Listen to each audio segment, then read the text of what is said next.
follow up.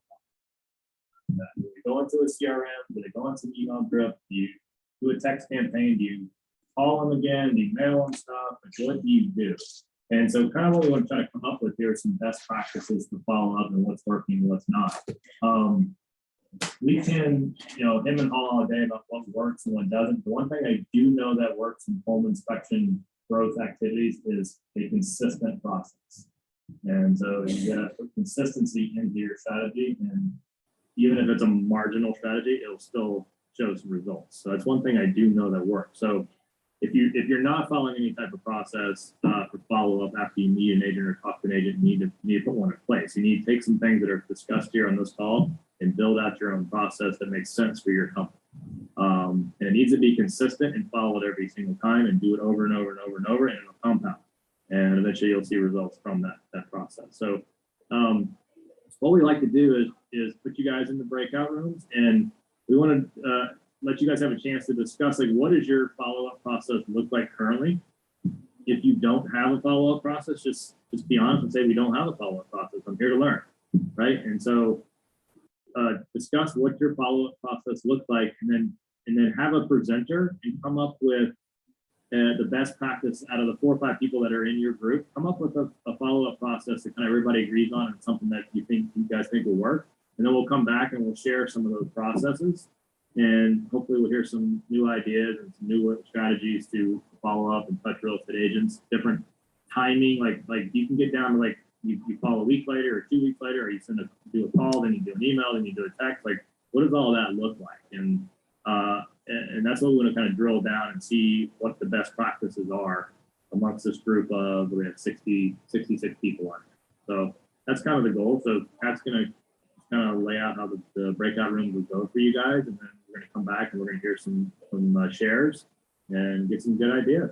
So yeah, so we're going to have breakout rooms. Typically, each group will have 5 to 6 people in it. I know we've got a good many people with video off. So hopefully those of you with the video off, you can, once you get into your breakout, you can unmute and turn your video on and share some ideas with your group and come up with some good ideas. So one of the things Rob was just saying is that being consistent is important.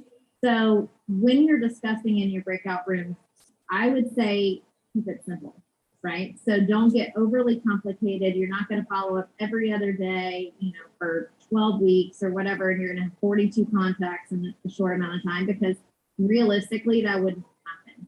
So keep it simple, keep it realistic, keep it something that you guys can implement. What we want you to do is we want you to walk away from this call with a process if you don't have one, or with some ideas to adjust your process if you do have it.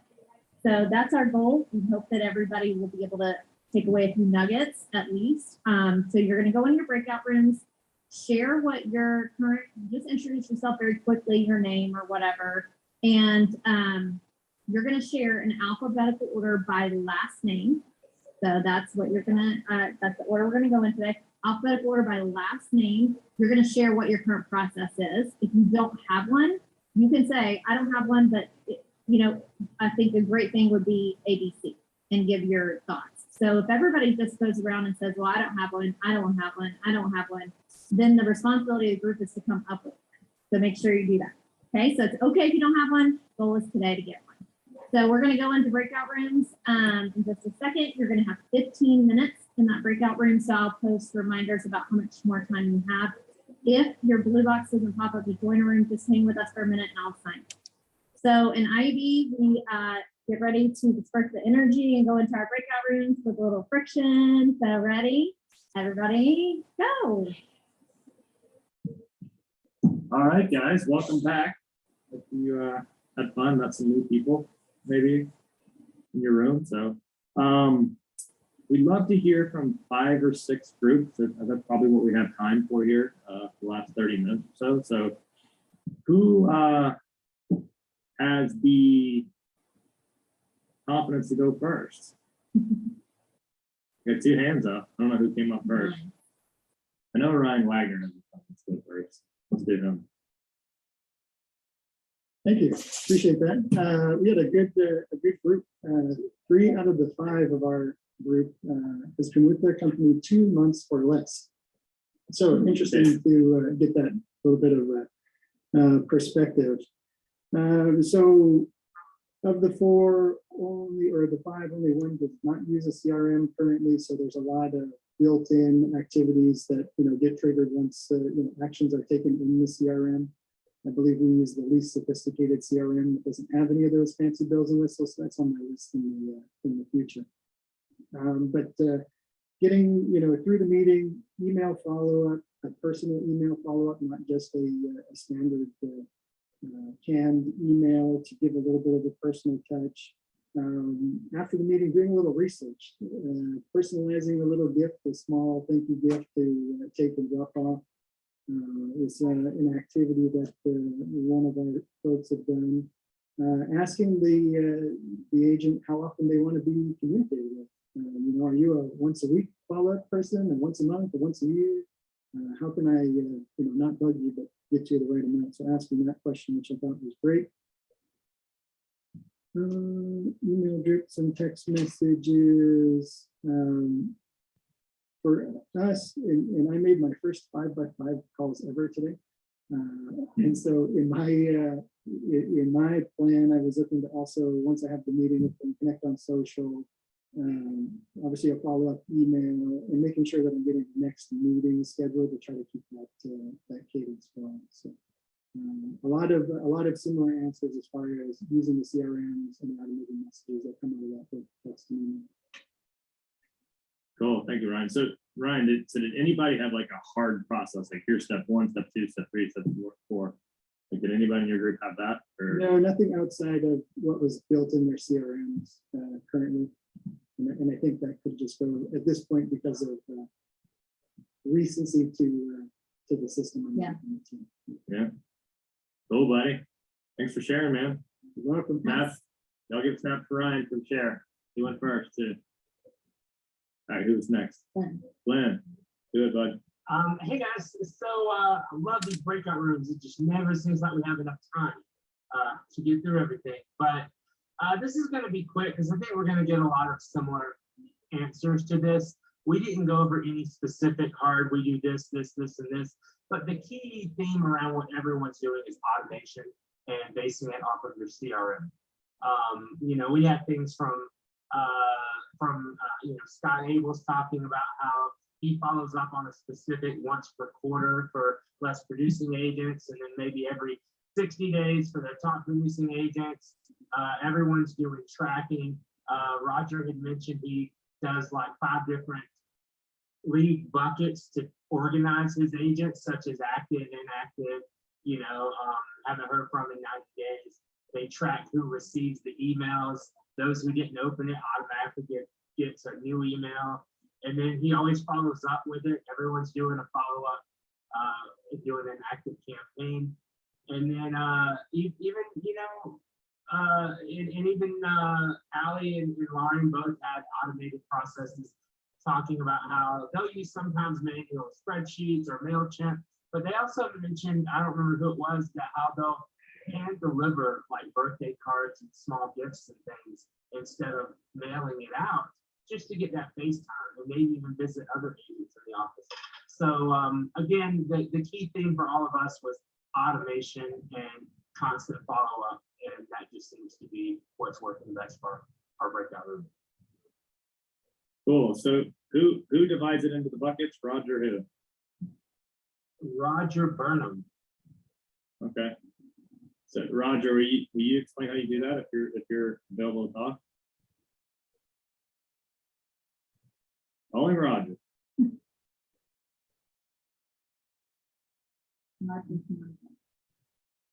Oh. All right, no Roger. We'll move on. Oh, there he is. I'm here. Where is he? Yeah. Oh, there you are. There you are, man. What we How do is do you just, track that? we just have different, lead buckets for like new agents, our top agents, inactive agents. And then we also do pool inspections and some pool service. So we also do pool customers as well. And then we're venturing out into a new market in the Peninsula, Virginia. So it's Peninsula agents as well. So, we start with, we want the right message at the right time with the right platform. So it usually will start out broad, then we gain more information, and then it narrows by either a call, text, or even a second email, and then it becomes narrower and narrower to where we, are, going for the business. And, I'm also working out now to do some lead scoring with each one of our leads in terms of who are the most engaged. And then of course we have top agents too, that we just do like retention plans with them. But, our ISN through Zapier speaks to active campaign. So each one of those gets labeled as they move into active campaign and the automation begins. And then I gather information once they get the broader message. Okay, so you're labeling them into those different buckets in your Correct. system, and then they're getting a different type of communication depending on what bucket they're in. Correct. Different And then email drip. and then it can even get a little deeper, because if they're a new agent and they're on the peninsula, then that's a little bit different message, because we're a lot more aggressive in trying to gain market share in that particular market. So that will even look a little bit different, like I said, in that market, because we're trying to gain percentage of market. Cool. Mhm. So yeah, so what I'm hearing is we're getting stuff into a CRM, and then we're targeting what type of agent it is, Correct. or Yeah, that's reactivate, exactly it. and then we're targeting the type of message that goes to that agent. Correct. Yep. Very good. Very good. Cool. Thanks for jumping on and sharing with us. Yes, snaps for Glenn and Roger. Thanks, guys. Okay. All right, Miss April. Yeah, Hi guys. So echo chamber here, I think a lot of it is, pretty consistent, I think, across the board. The thing I noticed, like some of the things that stood out to me, number one, is the communication style is very important. If somebody prefers to text, you're never going to get them on the phone. And just accept that and go with how they like to communicate, and also ask them. It's very simple. Like this gentleman shared just a few minutes ago, do you like texting? Do you like calls? Something that we do is after we call them, the initial phone call, we'll send them a text right away. I think that's really important to kind of give people the option. Some people are more comfortable in text. And a lot of times you'll hear in voicemails too, people will say, for a fast response, text me, do it. Because that has been tried and true for us, is we get a lot more engagement through text messaging. Just because it's not on a phone call doesn't mean it's not working. So a big thing in our company is definitely relationship building, and figuring out, and I think consistently across these other people in our group, what they shared is, you're asking them permission to send an email. You're not harassing them, you're not spamming them. You want to give them something of value. And in after every phone call, there's an email follow-up, giving them something free right away, right? Whether that's a free resource or maybe a discount code, something like that, or trying to set up a class for their team. A free class to help educate, I think, goes a long way, because then you're kind of setting yourselves up as an authority in the industry, and you're providing something, right? You're doing a breakfast leadership, you're getting up and speaking, but you're sharing something of value. Obviously asking for the meeting in the first call is really important. Asking for the business. I think a lot of people are afraid to just ask for the business. Some people use the phrase, what can we do to compete for your business? Or if they already have their inspector, well, what do you like about that inspector? Maybe there's something that you offer that their current inspector doesn't offer. And something we don't realize, but we assume, is that most people, when they have their preferred guy, they don't know why they have their preferred guy. They've just gotten comfortable using that same company, but a lot of their stuff is outdated and archaic. And some of the things, the new tools and resources that we're, innovating in our industry, they're not familiar with, because they've just gotten comfortable. But sometimes, even as being a backup option, we can show them we offer so much more, and we're okay being a backup, because on the back end, once they use you for the first time, they're going to use you and think of you first. So I think as far as, connecting with them on socials, drip campaigns, automations are your friend. In follow-up box, the CRM we use, we have action plans, we have automations, we use Wolfpack, so it pulls info from ISN, drops it into follow-up box for us. And I'm happy to share that with anybody on a separate call. But basically that's just the consistency. But thank you, Rob, for saying that, being consistent is super crucial. Whatever you're doing, it doesn't have to be perfect. trust me, I've been building my CRM for the last 8 months. It is not perfect, but if I waited for it to be perfect, I wouldn't get anything done. So that is my recommendation. And I've learned a lot definitely from IEB and these awesome people in this group. So thank you. Awesome. April, I have a quick question for you. When you're saying that you guys are texting agents, are you just doing that like from your cell phone, or you guys use a text system, or does your CRM send the text? How are you doing that part of it? Yep, absolutely. So Follow Up Boss has texting. We do all of our communication through the app with Follow Up Boss, either on our desktop or on our phone. They have both options. There is also text templates that you can create. You can also modify them to make them personal, which I would do. And then there's also, once you set up an action plan, the very first initial communication with an action plan, you have the option to send out a text. So you don't have to sit there and send out a text immediately. But Follow Up Boss, I've had 2 different CRMs in the past. I think this one works for me and what I'm doing in our company, but yeah, there is options in Follow Up Boss that make things much easier. And I do it through the app. And then when they respond, obviously it notifies you just as it would a normal text. Very cool. So yeah, one thing I do know about CRM, they never will be perfect. You can work on it forever and it'll never be perfect. So everybody needs to be used to that if you're diving into the CRM world, especially with the amount of agent contacts that we've dumped in there and agents moving offices and all that kind of stuff going on. It's never perfect. So good point there. Thank you, April. I'll tell Matt. you, you're welcome. Oh. I'll tell you real quick, Rob, Yeah. I just brought on Claire. She's brand new to our company. Within 1 week, she's already identifying things that help me with my CRM. Sean, I cross-trained an inside sales agent. Within 2 weeks, he's already identified gaps in my system. So thank you. Reiterating, it's not perfect. It's always a work in progress. Yeah, and it's also what you just said. If you get somebody else to look at it, sometimes they can see things that you're just missing because you can't see the trees for the woods or whatever that saying is. And the rocket station people are surprisingly good at like finding little nuances in the CRM also. So but yeah, that's good stuff. So thank you. All right, let's go to Lexi.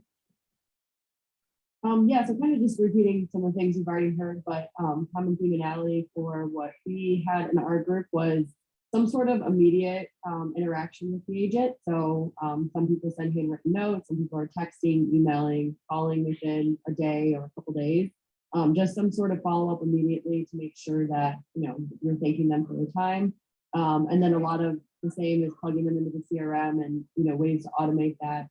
Emails, first email, second email, just different variations on timelines on when's the best time, but common theme of just automating that. And then also just getting back in contact with them. And again, it would kind of vary based on like a day or a couple days or a couple months on reaching back out again in the future. Just keeping that relationship strong. I think we all had very similar approaches. One thing that I think is super important is making sure that for us, like with the meetings, especially it's like the top agents only, and we really make sure that we let the rest of the company know who those people are that we're spending all of this time on. So we put in notes in ISN as a part of our follow-up in the agent's profile. We literally just say VIP agent or VIP team or both, depending on who it is. And that's at first, I think it was a big waste of time, but over time, like our inspectors now notice that, our office ladies notice that, like, people, if it's client concerns coming in, like everyone kind of company-wide knows if that's a top agent. We likely took them to lunch and had coffee with them or something and spent a lot of time. I think it's important to kind of spread that follow-up along across the company. I like that. So one thing I'll note, guys, that you may not know, utilize ISN.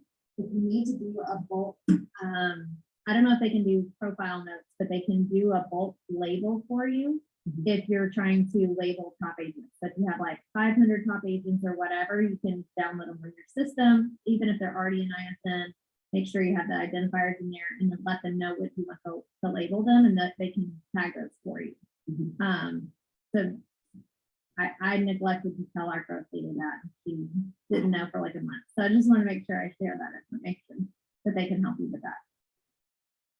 So Lexi, when you're emailing a top agent, like a follow-up, you try to keep it like really short to the point, because you know that's a fast-moving business type of person. Mhm. Or what does that email look like? Yeah, so for us, it kind of varies. Like, we don't always email someone right away after a meeting unless there's like something specific that we told them that we would send them, send them whatever information based on the conversation. We do handwritten notes with a new agent folder that has our contact information with a coupon in there. That's kind of our first initial push. And then when they're plugged into our CRM, the automated emails are going out to them. So those are like our weekly and monthly newsletter and things like that. But we don't do like a specific thank you email. Like I said, unless it's something specific. that they wanted. But are you not doing handwritten notes to non-copies? No, we only meet with top producers. Okay. So all your other agents just get mass communication from you guys? Is that kind of how that works? Yeah, I mean, we kind of have them different buckets. So like retention, we have like a whole entire retention plan for people that use us 8 times or more. If they're inactive, they get an automated email as soon as they become inactive. If they don't open the email, they're on a list for us to call weekly. New agents, we call them the day after the inspection, and then there's kind of a follow-up from there, automated emails. So they're kind of categorized differently, but I was talking more specifically for agent meetings with top agents. Cool. Thanks for sharing, Lexi. Thank you, Lexi. Snaps, guys. Come on, you gotta give snaps. When you talk, you're gonna want They're to snap. taking notes. It's okay. All right, next on the screen is Lisa with Rough Protect. Hi, everyone. So a lot of people in my group did a lot with Facebook, social media, follow agents on social media, and then that's where they pull who they call from is on social media. I have to say that I am horrible with social media and I don't do a whole lot of it. So I really do need to get better because it sounds like they're pretty successful with social media. Some of them have drip campaigns, email and text to agents. I have a system set up. We use Wolfpack. And so once we get a new email or a new agent that comes into our system, they get an email. Then we do a phone call and try and set up a meeting. I send an email immediately after the meeting with just whatever information that they're requesting, that I follow up with them in a week. And then I'm constantly checking scheduling statuses of those agents and a phone call every 2 months just to check in. I think I've asked a lot of agents and they said they wouldn't like a phone call more than every 2 months. We also do a monthly newsletter that we send out to agents. I just started utilizing the reports in Wolfpack. Actually, I just got a video to try it to figure out how to read and get those reports. And I found out that agents aren't really responding very well to the messages that I have in that email. So I think I'm going to start doing video emails instead of text. So we'll see how that works. But I have to have a system or I'll get lazy, just to be honest. So How are you? What is reminding you to call an agent 2 months later? Wolfpack. Once I have a Wolfpack reminds- contact with them, then I set up another task. And then it lists all my tasks and I just go in there, every night and see what I have for the next day. So I actually list out my phone calls. I list out my check scheduling statuses. If I have to email, I print it all out so that every day I know exactly what I need to do. Very cool. Thank you for sharing. Yes. Snaps for Lisa. Lisa. All right, next one is Jeannie. Did I say that right? Janine. Yeah. Hey, everybody. Janine. Okay, go for it. As far as where we're getting the list, there were a couple different things mentioned. If you can get somebody that has access to the MLS to pull high producers for you and just go down the high producers list. And then other folks are using lists of, inactive agents in their system, whether they use ISN or whatever. Somebody, I don't know what you would consider inactive. I guess that's up to each company if they haven't been with you in 3 months, 6 months, whatever. Yeah, a lot of people talked about the process around calling, asking permission to send a follow-up email, and just trying to stay concise with it, with those selling points of just a few bulleted things, knowing that agents are busy. There's also following up, you know, for buyer's inspections, following up with the listing agent and saying, hey, thanks for allowing us to do the inspection and consider us for your pre-listing inspections. And here's a sample of our report so you can get a sense of our work. So then you're snatching up all these folks that you're getting their new information. Sending newsletters monthly. I think that that's something we do once in a blue moon. It's not consistent. CRMs were across the board in our group. We were talking about if you don't have a CRM, at least, you know, Heather in our group was saying, put it into your calendar, give yourself some kind of a reminder. We use ISN's call log. Here's a little call log in ISN. It'll send you an email. So it's more emails in your inbox, but it is the reminder. It was interesting. Heather on our call was noting the Sandler methodology for cold calling, which was really cool. I want to look that up. She has a lot of success with pattern interrupting instead of, hey, how are you? It's like, hey, I'm with Pros Nest Inspection. Does that name ring a bell for you? You know, and just kind of flip the normal script on its head and get them thinking in a different way. And of course, that part of the methodology is give them something, you know, what's in it for them, make them look important somehow, have them come in and collaborate with you, maybe on informing clients and attracting people to them too. And then it was mentioned, of course, with the people that you do meet with in person, which is rare, the handwritten thank you note. I think that was it for the gist of our stuff. Very cool. So we did have a question come up about newsletters. Like, what are people's newsletters saying? Like, what's an idea for a newsletter? What are those like? You guys have one, Janine? We would say something like, we are doing sewer scoop at the same time, one call, one appointment, make it easy for them. We'll just kind of pick what we need more of in the business. If we want to, somebody was talking about targeting and segmenting. If we want to, like, we have a new inspector in a county that's more south, let's target them and say that that guy just got sewer scope certified. We'll talk about sewer scopes in that county, or, but we found that just anytime we blast it out, we haven't got that sophisticated about it, but every time we blast it out, we do see things go up, and we do it only like once every like 2.5 months or something like that. So I'll let others speak to that. We don't do it that much. Yeah, I mean, I think the term newsletter might just be, a mass email that goes out on a routine basis. So that gives you some consistency. You're not going to get a huge open rate on something like that, I don't believe, but I think it just shows up in their inbox. They may delete it, but they see your name before they delete it. So it's just a consistency thing, I think. So I think when you do a follow-up process, when you meet an individual agent, they go through our automated process with the handwritten call, their notes, and then they get the email drips, and then maybe eventually they get moved into a mass program where they're getting the routine automated contacts and like that. Yeah, I was just gonna say, it sounds like kind of a newsletter, and that's email to all agents and not really segmented, whereas the CRM automated drips maybe segmented to a particular type of agent or how you're classifying. So does that help, Allison? Yes, that question. Okay, cool. All right, That's with me. Janine, thank you. Allison's been waiting super All right. patiently. Greenworks House. Awesome. Well, I had an awesome group for 10, Jose, Megan, Willow, Jesse, Jeff. Shout outs to some great ideas. Basically kind of just going off the theme of a lot of, what everybody was saying, automation is key, consistency is key. Jose just started off that, he's not really good with systems, but he wants to, get something where it's really automated.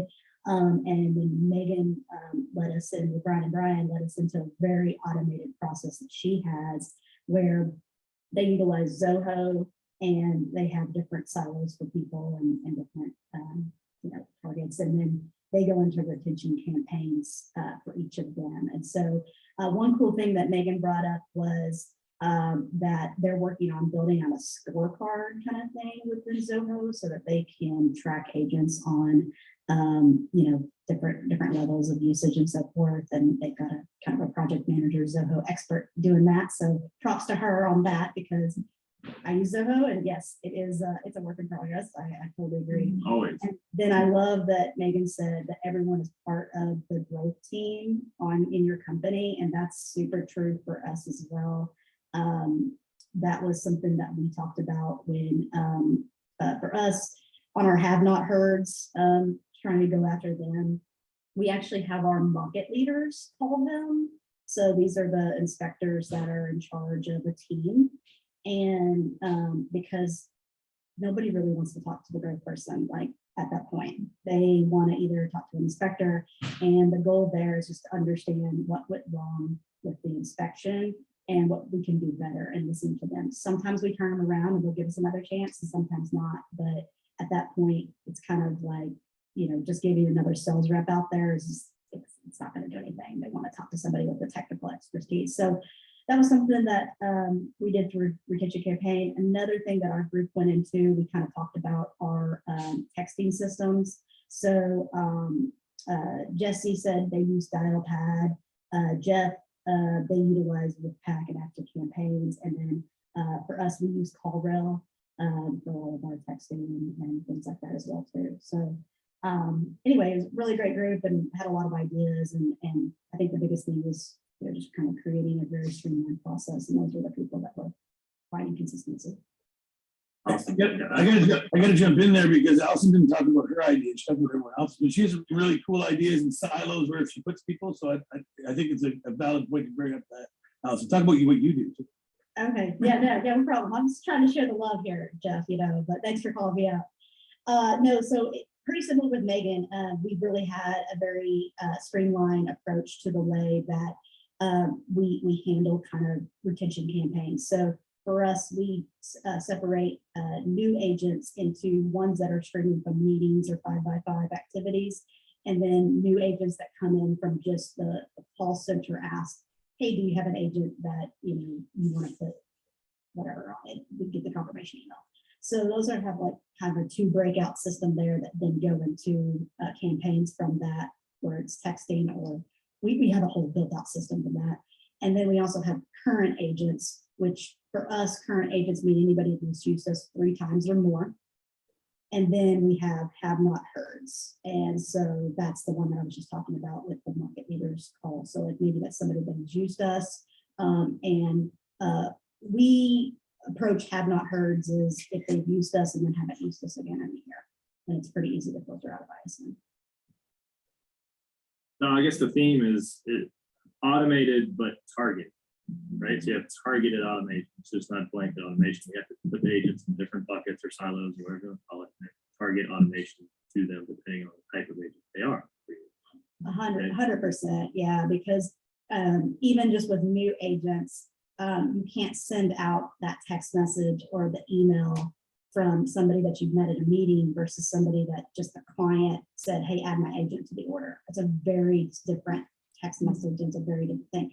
Because like with that, we send out a text message that's more kind of with like the agent that has never met us and just got attached to the order.